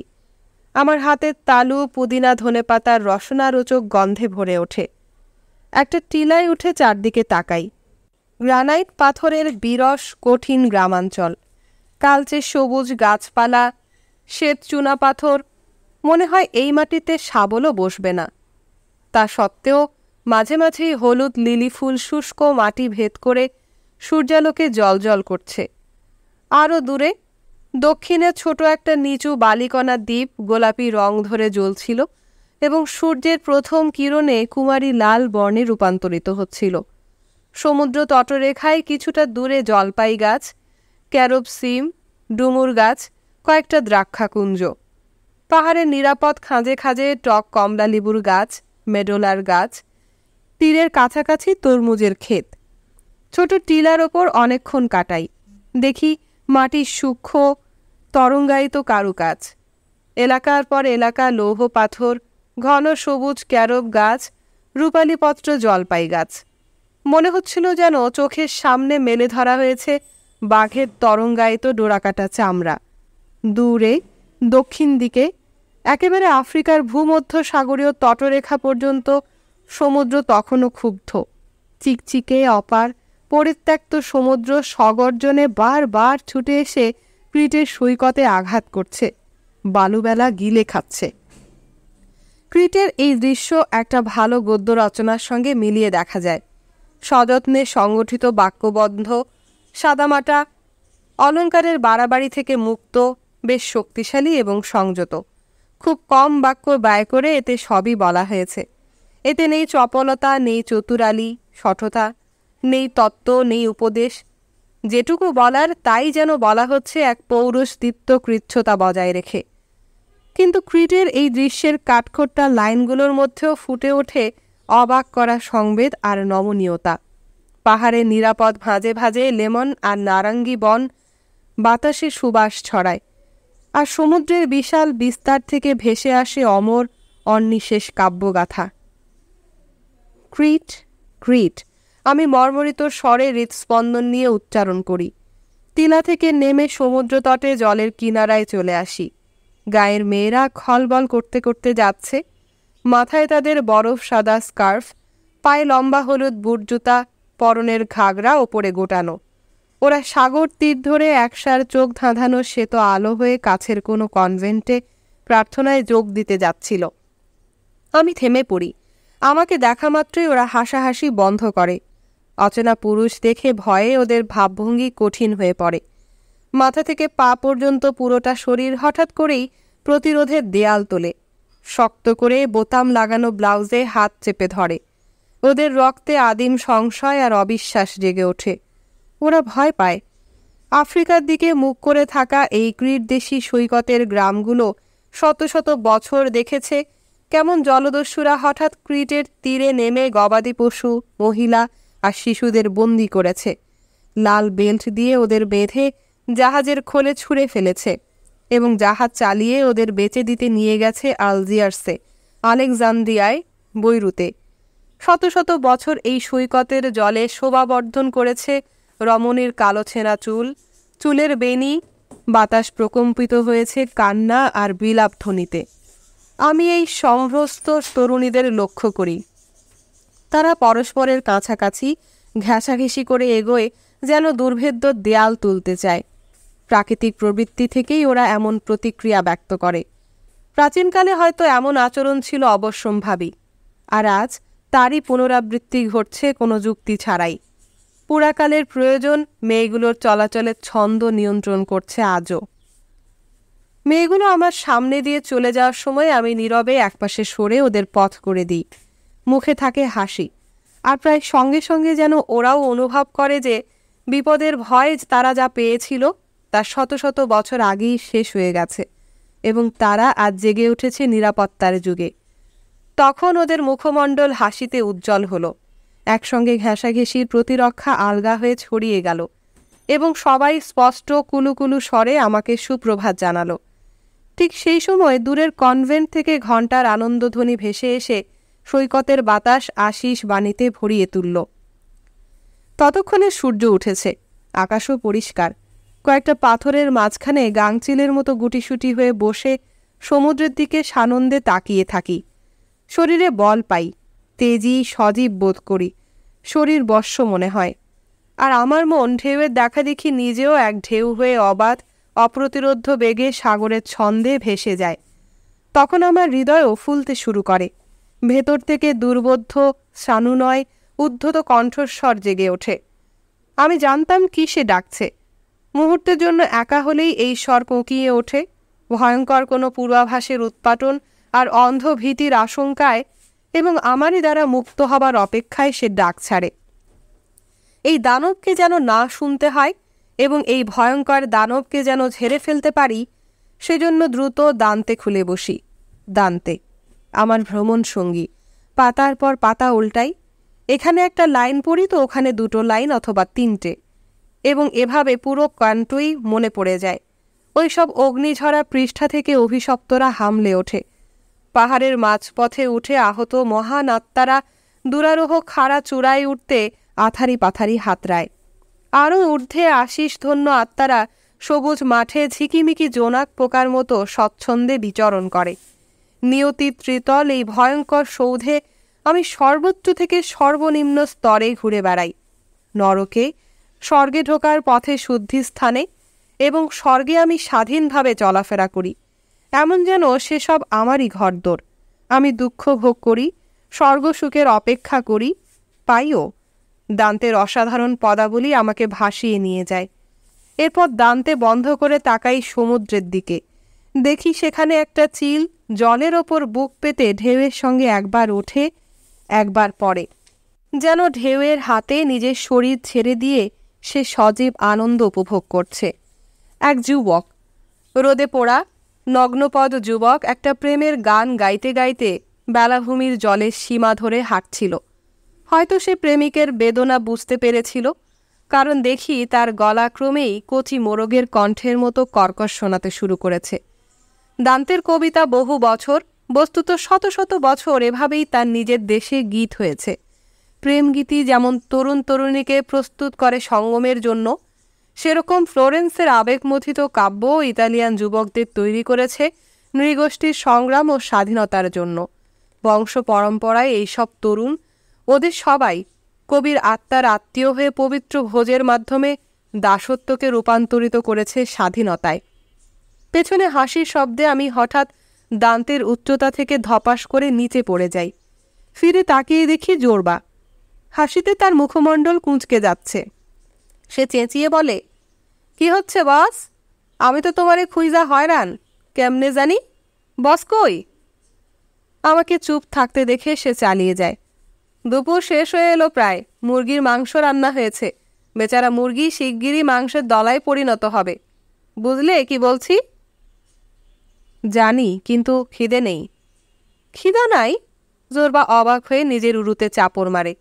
কিন্তু তুমি তো সকাল থেকে কিছুই খাওনি বস। শরীরের মধ্যে তো একখান আত্মা আছে নাকি? তারে তো একটু দয়া করবা। দেহটারে কিছু খাইতে দাও বস, কিছু রসদ দাও। জানো তো এইটা আমাদের ভার বওয়া পশু, এইটারে না খাওয়ালে অর্ধেক রাস্তাতেই তোমাকে ছেড়ে যাবে। বহু বছর থেকেই দেহের আনন্দ আমি ঘৃণা করি, আর খাওয়াটাও আমি সম্ভব হলে লুকিয়ে লুকিয়ে খেতাম, যেন খাওয়া দাওয়ার ব্যাপারটা লজ্জার। কিন্তু জোরবা যেন আর গজগজ না করে, সেজন্য বলি, ঠিক আছে চলো। আমরা গ্রামের উদ্দেশ্যে যাত্রা করি। প্রেমিক প্রেমিকার কাছে সময় যেমন কেটে যায় চোখের পলকে, তেমনি শিলায় বসেও আমার সময় বয়ে গেছে বিদ্যুৎ গতিতে, একটা যৌন অভিজ্ঞতার মতো। ফ্লোরেন্সের কবির তপ্ত নিঃশ্বাস তখনও আমার কাঁধে তাপ ছড়াচ্ছে। তুমি কি লিগনাইট কয়লার কথা ভাবছিলে? কিছুটা দ্বিধা নিয়ে জোরবা জিজ্ঞেস করে। এছাড়া আর কি নিয়ে ভাববো বলো? আমি হেসে জবাব দিই, আগামীকাল আমাদের কাজ শুরু হবে, তাই কিছু হিসেব নিকেশ করা দরকার। শুনে জোরবা আমার দিকে প্রশ্নবোধক দৃষ্টিতে তাকায়, কিন্তু কিছু বলে না। আমি বুঝতে পারি সে আমাকে বিচার করছে। সে এখনও নিশ্চিত নয় আমাকে কতটুকু বিশ্বাস করবে। সাবধানে পা ফেলে হাঁটতে হাঁটতে সে জিজ্ঞেস করে, তো হিসাব নিকাশের ফল কি হলো? যদি খরচ পোষাতে চাই তো 3 মাস পর আমাদের দৈনিক 10 টন লিগনাইট তুলতে হবে। জোরবা আমার দিকে তাকায়, চোখে তার উদ্বেগ। কিছুক্ষণ পর বলে, কিন্তু এই হিসাব কষতে তোমাকে সমুদ্রের ধারে যেতে হলো কেন? মাফ করো বস, আমি ঠিক বুঝতে পারতেছি না। আমার কথা ধরলে বলি, সংখ্যা নিয়ে যখন কুস্তি করি তখন মনে হয় মাটির মধ্যে একটা গর্ত খুঁড়ে সেখানে ঢুকে পড়ি, যেন চোখে কিছু না দেখতে হয়। চোখে তুলে দেখি যদি সাগর কিংবা একটা দারু কিংবা মাইয়া একখান, সেইটা বুইরা হলেও চলে। দুত্তরি তখন সমস্ত হিসাবপাতি অঙ্ক জাহান নামে যায়। সংখ্যাগুলার পাখনা গজায়, হিসাব দেয় উল্টাইয়া, উইরা সুইলা যাই। এরকম হয় কেন জোরবা? ওকে চটাবার জন্য বলি, দোষ তো তোমারই। তোমার নাই মনোযোগ, মন বেঁধে রাখতে পারো না। হতে পারে বস, তুমিই ঠিক। সবই নির্ভর করে তুমি কিভাবে জিনিসটা দেখো। এমন বিষয়ও আছে যা জ্ঞানী সলোমনও। দেখো, একদিন আমি একটা ছোট গাঁয়ের ভেতর দিয়ে যাচ্ছিলাম। দেখি 90 বছরের এক ঝাপসা বুড়া খুবানি গাছের চারা পুঁতছিল। আমি জিজ্ঞেস করি, কি করো দাদু, খুবানি পোতো নাকি? তখন সে তো উপুর হয়েছিল, তো সেই অবস্থায় পেছনে ফিরে বলে, বাপুরে, আমি এমন করে কাজ করি যে মনে হয় কোনোদিন মরব না। আমি তখন বলি, কিন্তু দাদু, আমি তো চলি এমনভাবে যেন যে কোনো দিন মরে যেতে পারি। আমাদের মধ্যে কে সঠিক বস? সে বিজয়ীর মতো আমার দিকে তাকিয়ে বলে, এইখানে তোমারে ধইরা ফলাইছি, পারলে জবাব দাও। আমি চুপ করে থাকি। ওই 2 পথ, দুটোই সমান খাড়া আর এবড়োথেবড়ো। দুপথেই সর্বোচ্চ শিখরে ওঠা যায়। মৃত্যু নাই, মৃত্যুর কথা না ভেবে কাজ করা, আর প্রতি মুহূর্তে মৃত্যু ওঁত পেতে আছে সেভাবে চিন্তা করা সম্ভবত একই ব্যাপার। কিন্তু জোরবা যখন আমাকে প্রশ্নটা করেছিল তখন এর উত্তর আমার জানা ছিল না। বেশ, বিদ্রুপের স্বরে জোরবা বলে, চিন্তা করো না বস, কেউই এইটার আগামাথা বাইর করতে পারবে না। ঠিক আছে, অন্য কিছু নিয়ে কথা বলি। এই মুহূর্তে আমি মুরগি আর বেরেস্তা দারুচিনি ছিটানো পোলাওয়ের কথা ভাবতেছি। পোলাওয়ের মতো আমার মগজের থেকেও ভাব উঠতেছে। চলো আগে খাই, গায়ে বল হোক, তারপর দেখা যাবে যখন যেটার উত্তম সময়। আমাদের সামনে এখন মোরগ পোলাও। আমাদের মনে সব চিন্তাভাবনা এখন হয়ে যাক মোরগ পোলাও।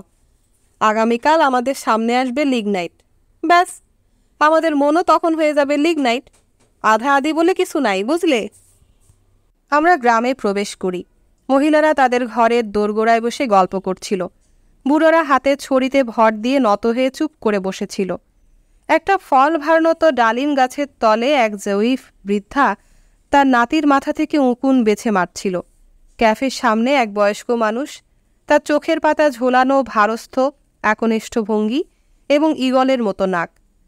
তো সে সোজা হয়ে দাঁড়িয়েছিল, তার ভারী কি ব্যক্তিত্ব চোখে পড়ার মতো। সে গ্রামের মুরব্বী মাভোরান্দোনিস।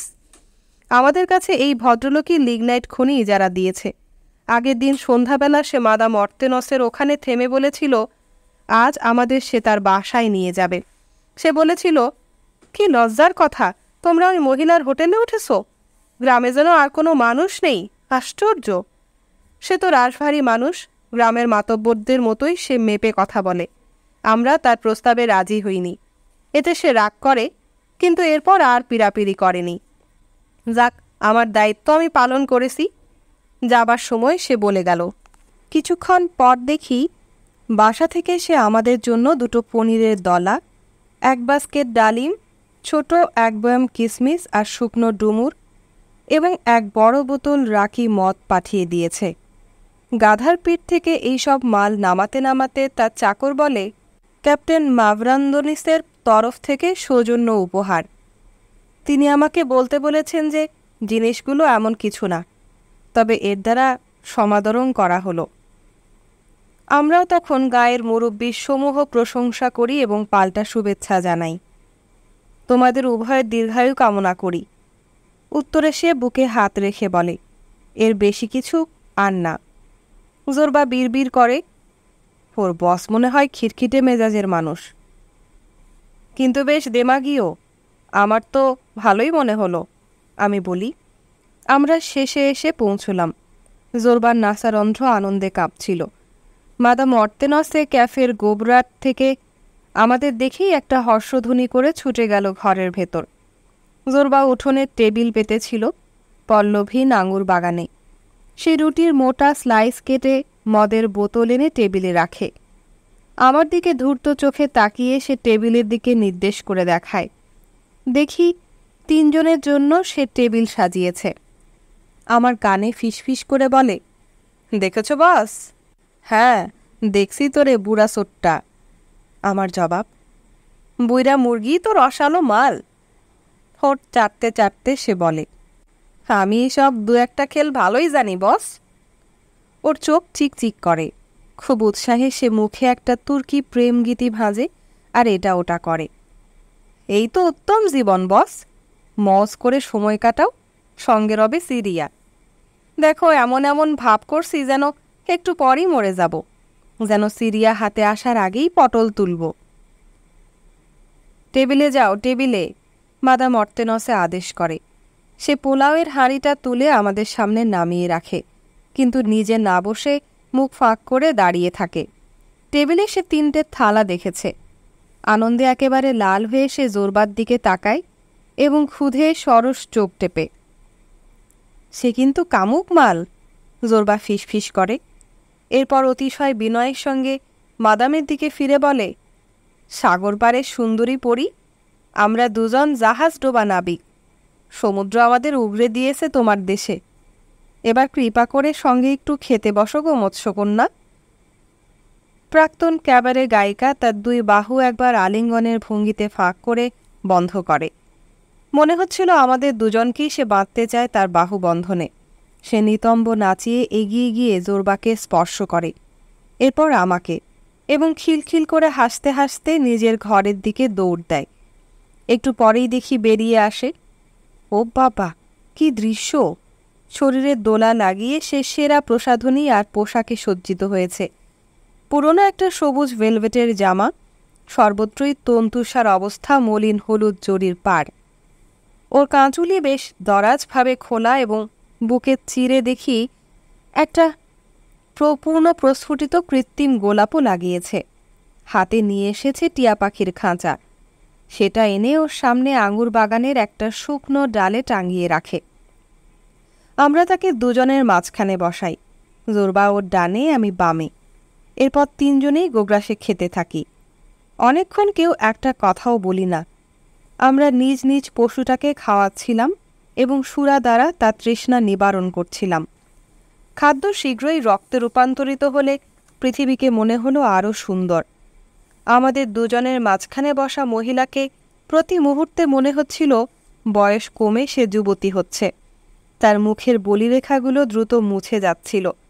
আমাদের সামনে ঝুলন্ত খাঁচায় তোতা পাখি, সবুজ পালক আর হলুদ বক্ষ পাখিটা ঝুঁকে আমাদের দেখছিল। ওকে হঠাৎ একটা অতি ক্ষুদ্র বামনাকৃতির মানুষের মতো মনে হচ্ছিল, যে কেমন একটা ঘোরের মধ্যে রয়েছে। কখনো মনে হচ্ছিল প্রাক্তন ক্যাবারে গায়িকারই আত্মা যেন একই রকম সবুজ হলুদ জামা পরেছে, আর মাথার ওপর দ্রাক্ষাকুঞ্জ যেন সহসাই বড় বড় কালো আঙ্গুর থোকায় ভরে উঠল। জোরবার 2 হাত একসাথে করে উঁচিয়ে এমন ভাবভঙ্গি শুরু করল যে পারলে সে মহাবিশ্বকেই জাপটে ধরে। ওয়াও বস, হচ্ছেটা কি? বিস্ময়ে বিমোহিত হয়ে চেঁচায় সে। সামান্য আধা গ্লাসেই মনে হচ্ছে দুনিয়া ঘোরে। আহ বস, জীবনটা কি! ও গড, মাথার ওপর ওইগুলো কি ঝোলে? আঙ্গুর নাকি ফেরেশতা? ফারাক বুঝি না তো। নাকি ওইগুলো সব ফক্কা? কিছুই নাই, নাই মুরগা, নাই মারমেড, নাই গ্রিড। বলো বস, কিছু বলো, নাইলে যে আউলাইয়া গেলাম। জোরবা এর মধ্যেই অনেকটা মাতাল হয়ে পড়েছে। মুরগি শেষ করে এখন সে মাদাম অর্তেনসের দিকে লালচ চোখে তাকাচ্ছিল। বস্তুত চোখ দিয়ে সে তাকে বলাৎকারই করছিল। আগাপাস্তলা দেখে এখন দৃষ্টি তার থিতু হয়ে স্ফীতকায় স্তন্দয়ে। সেখানে চোখ তার স্পর্শ সুখে মগ্ন। আমাদের সঙ্গিনীর ক্ষুদে চোখও চকচক করছিল। মদটা তার পছন্দ হয়েছে এবং মদের তলানিতে লুকানো শয়তানটা তাকে টেনে নিয়ে গেছে পেছনে সেই কবেকার স্বর্ণযুগে। সেই সব দিনের মতো এখন সে আবার হয়েছে দিলখোলা, উন্মুক্ত বক্ষ। সে উঠে সদর দরজায় খিল দিয়ে আসে যেন তার কথায় গায়ের জঙ্গলিগুলো দেখতে না পায়। একটা সিগারেট ধরায় এবং ও ছোট চেতানো ফরাসি নাকের ছ্যাদা দিয়ে ধোঁয়ার কুণ্ডুলি বের করতে থাকে। এইরকম সময় একজন মহিলার জীবনের সব দরজা হুট করে খুলে যায়। তার অভিভাবকরা সব ঘুমিয়ে পড়ে এবং তখন সামান্য একটা সোহাগের কথাও সোনাদানা কি সঙ্গমের মতোই শক্তিধর হয়ে ওঠে। সেই মোক্ষম সময়ে আমি পাইপ ধরিয়ে সঠিক আদরের কথাটাই উচ্চারণ করি। মাদাম অর্তেনসে, ধন্য তুমি। তোমাকে দেখে আমার সারা বার্নহার্ডের কথাই বারবার মনে পড়ছে, যখন তার ছিল ভরা যৌবন। এই অজপাড়াগায়ের জঙ্গলে এরকম বাগ্মিতা, এরকম পেলবতা এবং সৌজন্য সৌন্দর্য দেখতে পাবো বলে কল্পনাও করিনি। এই মানুষ খেকো ক্যালিবানদের দেশে মাদাম, কোন শেক্সপিয়ারে আপনারে পাঠাইল? শেক্ষবীর? ক্ষুদে চোখ ছানাবড়া করে সে জানতে চায়, কিসের শেক্ষবীর? জীবনে যত নাটক থিয়েটার সে দেখেছে সেগুলোতে তার মন দ্রুত একবার পাক খেয়ে আসে। চোখের পলকে সে ক্যাফে কনসার্ট, ক্যাবারে এবং পানশালাগুলো, প্যারিস থেকে বৈরুত এবং সেখান থেকে আনাতোলিয়ার সমুদ্র তীর ধরে যত ক্যাফে ক্যাবারে থিয়েটার আছে সবগুলো একবার ঘুরে আসে। হঠাৎ তার মনে পড়ে, হ্যাঁ, আলেকজান্দ্রিয়ার বিরাট থিয়েটার হল, ঝাড়বাতি ঝুলছে, মখমলের আসন, পুরুষ আর মহিলায় ঘর ভরা, নগ্ন পিঠ, পারফিউমের কড়া গন্ধ, ফুলের তোড়া। হঠাৎ করেই পর্দা ওঠে এবং মঞ্চে আসে ভয়াল দর্শন এক কালো লোক। কিসের শেক্ষবীর? মনে করতে পেরেছে বলে একটু উৎফুল্ল স্বরে আবার জিজ্ঞেস করে, সেই যাকে ওটেলো বলা হয়? এক্কেবারে ঠিক, আমার লক্ষ্মী মেয়ে। বলো, তোমাকে কোন শেক্সপিয়ার এই বর্বর সৈকতে চলকে ফেলেছে? সে চারদিকে তাকায়। দরজার সবই বন্ধ, তোতাটাও ঘুমাচ্ছে, খরগোশগুলো সঙ্গম করছে, আর আমরা একা একা বসে আছি। আমাদের কাছে ক্রমে সে অন্তর খুলতে শুরু করে, অনেকটা যেন একটা পুরনো সিন্দুক খুলে ভেতরের মালমাত্তা, মশলাপাতি, হলুদ, হয়ে যাওয়া প্রেমপত্র এবং পুরনো পোশাক আশাক একে একে সব বের করতে থাকে। সে এক ধরনের গ্রিক বলছিল, শব্দগুলো রীতিমতো খুন হচ্ছিল, অক্ষরগুলো উল্টে পাল্টে ব্যবহার করছিল। যখন সে নাভরাহোস বা অ্যাডমিরাল বলবে তখন বলছিল নাভরাকোস আর অ্যাপানাস্তাসি, বা বিপ্লব বলতে গিয়ে বলছিল আনাস্তাসি বা পুনরুদ্ভব। তা সত্ত্বেও ধন্য আমাদের মত, ওকে বুঝতে আমাদের কোনোই অসুবিধা হয়নি। কখনো কখনো যদিও হাসি চাপতে আমার কষ্টই হচ্ছিল, কখনো মাল অনেক টেনেছি বলে হামলে কেঁদেও উঠছিলাম। বেশ, বৃদ্ধা মোহিনী সাইরেন তার সুবাসিত উঠোনে যে সেদিন যা বলেছিল তা মোটামুটি এক রূপকথার গল্পই। বেশ তো, যে মানুষটিকে এখন দেখছ চোখের সামনে বসে আছে, সে ছিল এক নামজাদি মানুষ। না, আমি কখনো ওইসব ক্যাবারেতে ছিলাম না যেখানে কামলা কৃষাণদের জন্য গান করা হয়। আমি ছিলাম নামকরা শিল্পী, পড়তামও ফিতা লাগানো অন্তর্বাস। কিন্তু এই ভালোবাসো। সে একটা দীর্ঘশ্বাস ছাড়ে এবং আরেকটা সিগারেট বের করে জোরবার পাইপ থেকে তা জ্বালিয়ে নেয়। আমি এক নাভরাকাসকে ভালোবাসতাম। ক্রিটে আবার বিপ্লব শুরু হয়েছিল এবং শক্তিধর দেশগুলো নৌবহর সৌদা বন্দরে নোঙর ফেলেছিল। কিছুদিনের মধ্যে আমিও নোঙর ফেললাম। ওহ নানা, কি জমক! 4 অ্যাডমিরালকে যদি দেখতে, ইংল্যান্ড, ইতালি, ফ্রান্স আর রাশিয়ান, সবার সোনালি রেশমি জরির পোশাক, চকচকে চামড়ার জুতা আর মুকুট পরা হ্যাট। রাকা মোরগের মতো, মহা কুক্কুট তারা। তো এক একজনের ওজন হবেই তো 100 থেকে 195 পাউন্ড। তাদের দশাশই দাড়ি, কোকড়ানো রেশমি কালো, সাদা, ধূসর, লাল, কি না! আর তাদের গতরে কি বাসনা! আলাদা আলাদা সুবাস। সেভাবেই অন্ধকারে চিনতাম কে কোন জনা। ইংল্যান্ডের গন্ধ পেতাম ওডিকোলনে, ফ্রান্সের পেতাম ভায়োলেটে, রাশিয়ার ঘ্রাণ আসত মেশকে অম্বর থেকে, আর ইতালির পেতাম পাঁচুলি ভেষজের গন্ধে। আর কি দাড়ি!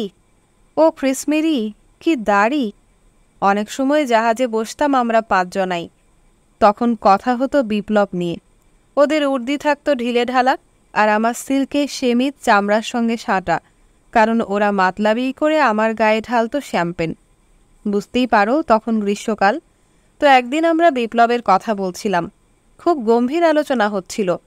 তখন আমি ওদের দাড়ি খামচে ধরে মিনতি করি যেন বেচারা হতদরিদ্র ক্রিটবাসীর ওপর ওরা বোমা না ফেলে। কানিয়ার কাছে একটা পাহাড় থেকে দূরবীন দিয়ে দেখতাম ওই ক্রিটানদের। আহারে, দেখি হানিয়া অঞ্চলে বড় একটা পাথরে চড়ে বসেছে। কি ক্ষুদ্র, একেবারে পিঁপড়ার সমান মানুষ, পায়ে হলুদ বুটজুতা, পরনে নীল নেংটির মতো একফালি কাপড়, আর ওরা বিশৃঙ্খলভাবে চেঁচাচ্ছিল আর বলছিল, স্বাধীনতা জিন্দাবাদ, স্বাধীনতা জিন্দাবাদ। দেখি একটা পতাকাও ধরে আছে। উঠোনের চারধারে নলখাগড়ার যে বেল, সেখানে কিসের নড়াচড়া শুনতে পাই। প্রাক্তন অ্যাডমিরাল যোদ্ধা ভয় পেয়ে তার বক্তব্য সংক্ষিপ্ত করে। পাতার ফাঁকে ফাঁকে দেখি শয়তানের মতো ছোট ছোট চোখ তাকিয়ে আছে।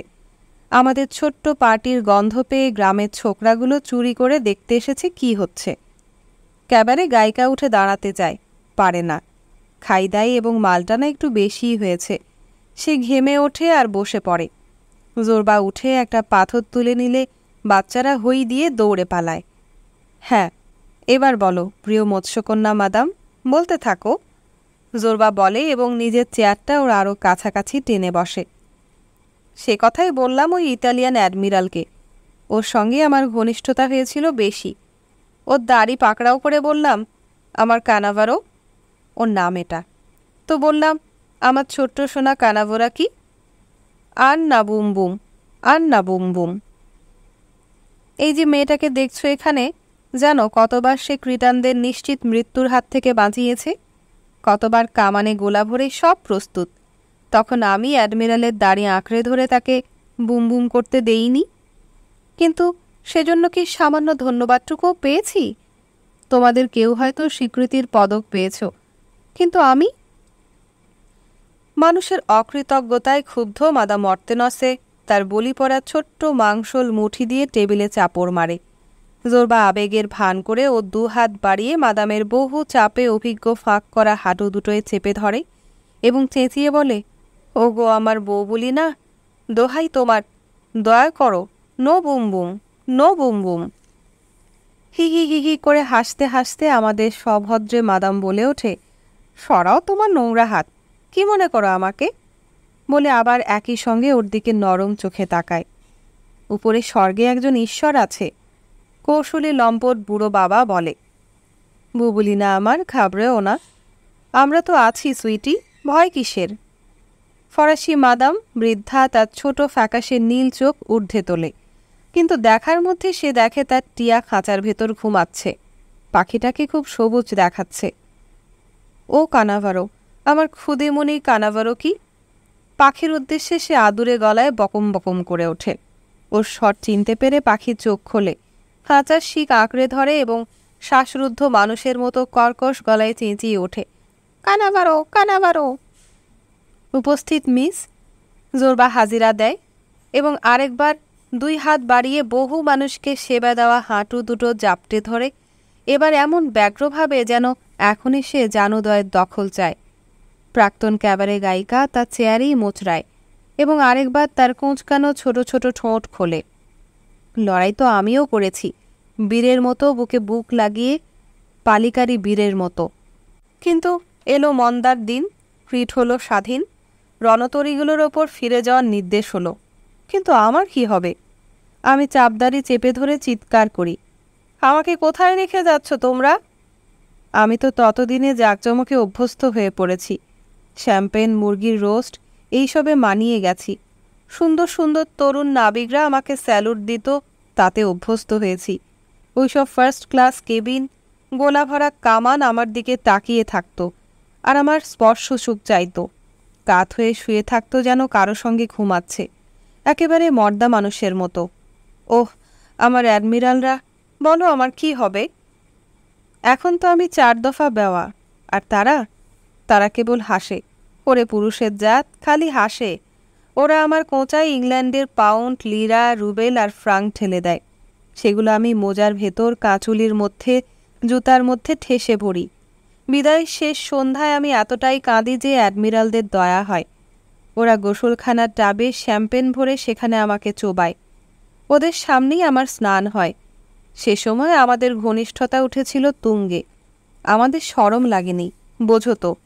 এরপর ওরা ওই টাব থেকে গ্লাস চুবিয়ে শ্যাম্পেন নিয়ে আমার সম্মানে ঠোকাঠুকি করে খায়। আমিও ওদের স্বাস্থ্য পান করি। ওরা মাতাল হয়ে পড়ে এবং বাতি নিভিয়ে দেয়। সকালবেলা আমার শরীরের পরতে পরতে একটার উপর আরেকটার পারফিউম ভাসতে থাকে। ভায়োলেট, ওডিকোলন, মেশকে অম্বর আর পাঁচুলি। 4 মহাশক্তি, ইংল্যান্ড, রাশিয়া, ফ্রান্স আর ইতালি। ওদের আমি এইখানে ধরে রেখেছিলাম, এই বুকের ওপর, আর ওদের নিয়ে এমনে এমনে খেলেছি। দেখো, এমনে। মাদাম অর্তেনসে তার নাদুস বাহু দুটো বাড়িয়ে উপর নিচ নাচিয়ে দেখায়, এমন যেন কোলে করে বাচ্চাকে দোল খাওয়াচ্ছে। দেখো, এরকম এরকম। সূর্য উঠতেই কামানের গর্জন শুরু হয়। তোমাদের বলি, কসম কেটে বলি, ওরা আমার সম্মানেই তোপধ্বনি করে, আর 12 দাঁড়ের একটা সাদা নৌকা এসে আমাকে তুলে হানিয়ার দিকে নিয়ে যায়। ছোট রুমালটা বের করে এবার সে হাপুস নয়নে কাঁদতে শুরু করে। কোনো সান্ত্বনাই পায় না। জোরবা আবেগাপ্লুত হয়ে বলতে থাকে, আমার বুবুলি না, চোখ বন্ধ করো তো। তোমার মিষ্টি দুটো চোখ একটু বন্ধ করো তো সোনামণি। আমি তোমার কানাবারও না। তুত্তরি, হাত সরাও বলছি, নোংরা হাত। আমাদের মাদাম আবার আহ্লাদি স্বরে আপত্তি করে। এরপর কি গাল! হায়, কোথায় গেল সেনাপতিদের সেই সোনালির তকমা, সেই 3 কোনা হ্যাট, সুগন্ধি দাড়ি! ওহ গড, ওহ গড! সে আলতোভাবে জোরবার হাতে চাপ দিয়ে আবার ফোঁপাতে শুরু করে। আবহাওয়া ক্রমেই ঠান্ডা হয়ে আসছিল। আমরা কেউ কোনো কথা বলি না। নলখাগড়ার বেড়ার ওপারে দূরে সাগর যেন শান্তিতে মৃদু শ্বাস ফেলছিল। বাতাস পড়ে গেছে। সূর্যও বিশ্রাম নিতে যাচ্ছে অস্তাচলে। আমাদের মাথার ওপর দিয়ে 2টো তৃপ্ত কাক উড়ে যায়। ওদের পাখায় শীষের আওয়াজে মনে হয় যেন এইমাত্র সিল্কের একটা কাপড় ছিঁড়ে গেল। হতে পারে কোনো ক্যাবারে নটি রেশমের সেমিজ। এক ছিটে সোনালি ধুলোর মতো গোধূলির আলো এসে পড়েছিল উঠানে। মাদাম অর্তেনসের কপালে একগাছি চুলে যেন আগুন ধরে যায়, এবং তার সন্ধ্যা সমীরে অসহিষ্ণুভাবে কাঁপে, যেন পালাতে চায় এবং পালিয়ে পাশের লোক দুটোর মাথায় গিয়ে জ্বলতে চায়। ওর অর্ধনগ্ন বুকেও সোনালি আলো এসে পড়ে। আলো পড়ে ওর ফাঁক হওয়া উরুদেশেও। সেখানে বয়সের ভারে অনেক চর্বি জমেছে। আলো পড়ে ওর কাঁধের কুঁচিতে, ওর জীর্ণ মলিন জরির জুতোতেও। এভাবে সব কিছু শেষ বিকেলে সোনা রঙে জ্বলে ওঠে। আমাদের বয়স্কা মোহিনী সাইরেন বসে কাঁপছিল। ছোট চোখ দুটো অর্ধনির্মিলিত, চোখে জলে এবং সুরার প্রভাবে তা এখন রঞ্জিত। সে প্রথমে আমার দিকে দেখে, এরপর তাকায় জোরবার দিকে। জোরবার ঝুলে পড়া ঠোঁট দুটো শুকনো, আবেগহীন। তার বাসনা আটকে ছিল মাদামের বুকের ওপর। এখন অন্ধকার ঘনিয়ে এসেছে। সে আমাদের দুজনার দিকে একটা প্রশ্নবোধক ভাব নিয়ে তাকায়, চেষ্টা করে দেখতে কোনটা তার কানাবারো। আমার বুবুলি না? জোরবা আবেগ ভরে বাকুম বাকুম করে ওঠে। ইতিমধ্যে সে ওর হাঁটুর ওপর নিজের হাঁটুর অধিকার নিয়ে ফেলেছে। চিন্তা করো না, ঈশ্বর যেমন নাই তেমনি শয়তানও নাই। তোমার ছোট্ট মাথাটা একটু তোলো তো লক্ষ্মী। মিষ্টি হাতের ওপর তোমার মিষ্টি চিবুকটা একটু ঠেকাও, আর আমাদের একটা ধীরলয়ের প্রেমের গান শোনাও, যেন মরণেরও হয় মরণ। জোরবার গায়ে আগুন ধরে গেছে। বাম হাতে সে গোঁফ পাকায়, আর ডান হাতে মদমত্তা গায়িকার শরীরে এদিক ওদিক হাত বোলায়, আদর করে। ওর কথাবার্তা এখন রুদ্ধশ্বাস, জড়ানো, ও চোখ ঘোলাটে। নিশ্চয়ই সে তখন চোখের সামনে কোনো মমির মতো বসে থাকা জমক করে প্রসাধন করা বৃদ্ধ মহিলাকে দেখছিল না, দেখছিল সমগ্র নারী প্রজাতিকে, যেমন সে সচরাচর মেয়েদের সম্বোধন করত। ব্যক্তি নারী অদৃশ্য হয়ে গেছে, চেহারা বৈশিষ্ট্য আকৃতি প্রকৃতি মুছে গেছে। যুবতী না জয়ীফ, হুর না পেতনি, ওসব কোনো ব্যাপারই নয়, গুরুত্বহীন পার্থক্য। প্রত্যেক নারীর পশ্চাতে জাগে কঠিন পবিত্র রহস্যময়ী এক নারী মুখ, আফ্রোদিতির। এখন এই মুখই জোরবার দেখছিল, এর সঙ্গেই সে কথা বলছিল এবং একেই সে পেতে চাইছিল।